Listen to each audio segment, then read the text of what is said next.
Vyacheslav Matrosov was a 34-year-old rocket engineer living in the quiet Russian village of Pribrezhnoye. He had a stable job, a peaceful home, and a family he cared for deeply. His two young daughters were the center of his world, and his wife Natalia was the person who held the family together through all of life's daily pressures. Everything in their lives appeared ordinary and secure. One of the people closest to Vyacheslav was his longtime friend, 32-year-old Oleg Sviridov. Their friendship was something people in the community knew well. They spent time together often, supported each other, and maintained a bond strong enough that Oleg was treated almost like part of the Matrosov family. He visited their home regularly and even helped with the children when needed. There were never any concerns about his behavior. He seemed dependable, friendly, and trustworthy. Over time, Oleg became a familiar figure to the children. He watched over them when the parents were busy, played with them, and had free access to the household. Nothing about his presence raised suspicions. For Vyacheslav and Natalia, Oleg was the last person they would ever view as a threat to their family. But unknown to everyone, Oleg was hiding behavior that went against everything the family believed about him. The turning point arrived one night in August 2021. Vyacheslav and Oleg were spending an evening at the Matrosov home, sharing drinks and casual conversation. It was an ordinary gathering between close friends. Nothing unusual. Eventually, Oleg, heavily intoxicated, fell asleep while holding his phone. Before he drifted off, Oleg had been unusually focused on something on the device. That small detail caught Vyacheslav's attention. Out of simple curiosity, he picked up the phone to see what had captured his friend so intensely. The moment he unlocked it, he encountered something that shook his entire world. He found material involving his 6-year-old daughter in a context no parent should ever have to see. The person responsible for the recording was Oleg. The shock was immediate and severe. Vyacheslav was overwhelmed by an emotional reaction unlike anything he had experienced. His hands shook, his breathing changed, and the betrayal cut to the deepest level a parent can feel. The discovery struck at everything he valued most: his family, his trust, and his belief in the people around him. When Natalia returned home that night, she found her husband in a disturbed and frantic state. It took time for him to gather himself enough to show her what he had found. When she saw the material, she was overcome with shock and distress. Both parents realized that someone they had trusted completely had violated that trust in the most serious way imaginable. Vyacheslav immediately reported the situation to law enforcement.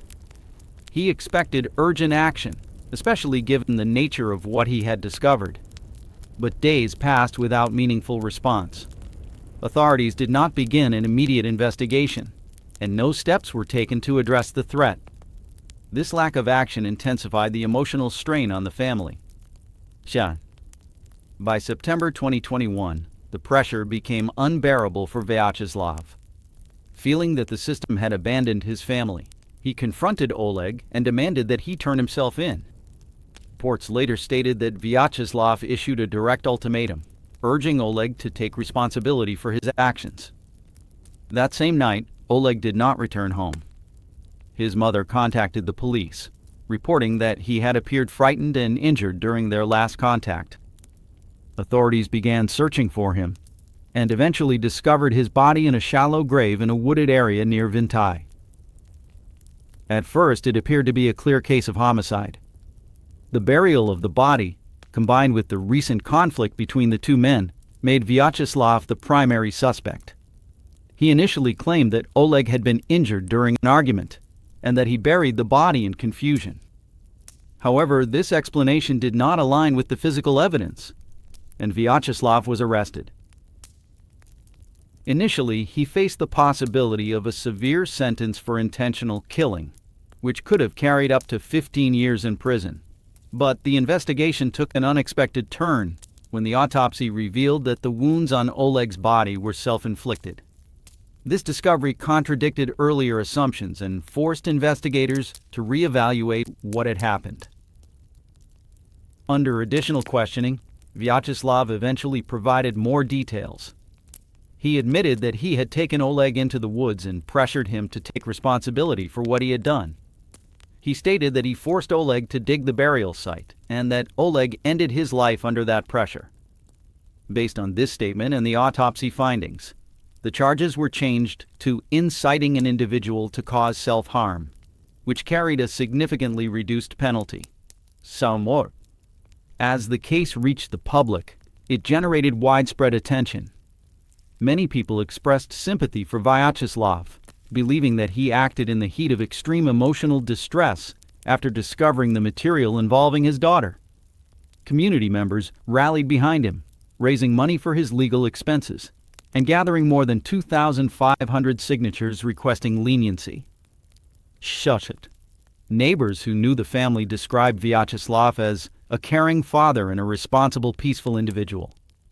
They believed that his actions were driven not by malice, but by an overwhelming emotional reaction to an unbearable situation. During the investigation, authorities examined Oleg's phone more thoroughly and discovered additional recordings involving other minors, including his former stepdaughter. This confirmed that the initial discovery was part of a larger pattern of harmful behavior. Despite the overwhelming evidence, Oleg's mother continued to insist that he was innocent, or that he must have acted under unusual circumstances. Her statements, however, did not align with the digital evidence found by investigators. Taking into account the full emotional context, the community's response, and Vyacheslav's previously clean history, the court sentenced him to only 18 months in prison, a far lighter outcome than initially expected. In 2024, after completing his sentence, the 36-year-old Vyacheslav returned home. He posted a brief message with his wife stating simply, "Home, love very much." The message reflected exhaustion, relief, and a quiet attempt to move forward with his life. The Matrosov case remains one of the most complex and emotionally charged true events in recent Russian history. It raises questions about trust, the limits of human tolerance, the failures of institutional response, and the moral dilemmas parents face when protecting their children. For many, Vyacheslav's actions are viewed through the lens of emotional crisis rather than criminal intent. For others, the case underscores the importance of allowing legal systems to handle wrongdoing, regardless of personal pain. What is undeniable is the depth of betrayal the Matrosov family faced, and the emotional devastation that followed. Their experience shows how quickly life can fracture when trust is placed in the wrong person, and how difficult it is for families to rebuild after such trauma.